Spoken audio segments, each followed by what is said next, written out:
Bonjour Ilana, bonjour à toutes et à tous. Aujourd'hui nous sommes le 3 Tammuz, une date particulièrement marquante au niveau de l'histoire du peuple juif. C'est le jour où Josué a arrêté le soleil et la lune lors de la guerre quand il a fait à Givon, Shemesh Begivon Dom. Il a dit au soleil, arrête-toi, Dom, tais-toi, parce que le soleil, quand il chemine, il fait des louanges à Dieu. Et Josué a dit, tu peux te taire, moi je vais faire les louanges à ta place, parce qu'il devait finir une guerre avant que Shabbat rentre, et c'était un peu compliqué. Et cette guerre où le soleil et la lune ont été stoppés, eh bien, va être marquant pour considérer que le mois de Tammuz est le mois de la conquête de la terre d'Israël, qui va faire que Haman, quand il va essayer de trouver un mois pour projeter l'extermination des enfants d'Israël, le mois de Tammuz sera rejeté parce qu'il va dire que c'est le mois où il y a le mérite de la terre d'Israël. C'est un peu difficile à comprendre, sauf si on met en avant ce Gimel Tammuz, ce 3 Tammuz. 3 Tammuz donc est marquant sur ce point. 3 Tammuz, c'est le jour anniversaire des disparitions du rabbi de Lubavitch, du 7e rabbi Lubavitch, né en 1902. Niftar, il y a exactement 30 ans aujourd'hui, en 1994.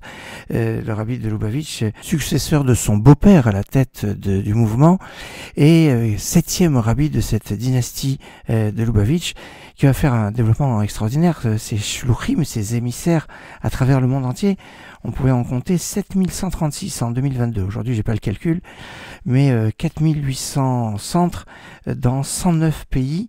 Le pays le plus petit où il y a Chabad, eh bien, c'est le Luxembourg. Le seul endroit où on peut pas trouver de Beth Chabad, c'est en Antarctique. Bon.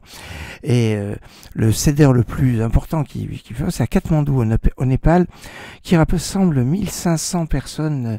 Extraordinaire. L'expression qui dit là où on trouve Coca-Cola, on trouve Chabad est fausse. Il y a des endroits où on trouve Chabad et il n'y a quand même pas Coca-Cola. Alors le rabbi de Lubavitch avait entrepris 10 miftsaïm, 10 campagnes importantes.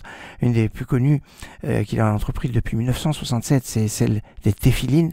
On connaît bien ces chassidim de Chabad qui sont toujours avec leur père de téphilines pour faire mettre les téphilines à des personnes qui ne les ont pas mises.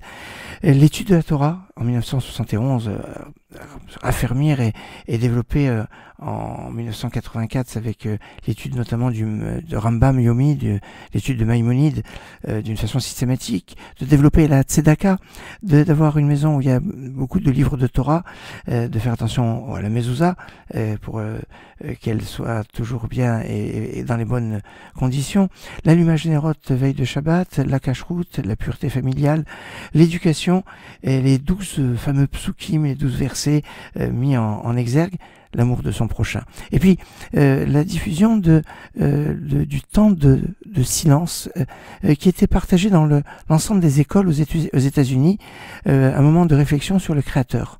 C'est important, un moment de réflexion. Alors, un moment de silence, c'est justement, on a commencé avec le jour où Josué a dit au soleil, Shemesh Begivon Dom. Il dit au soleil, tais-toi. Alors le silence, pour arrêter le soleil, peut-être pour réfléchir sur le Créateur. Un moment fort, excellente journée.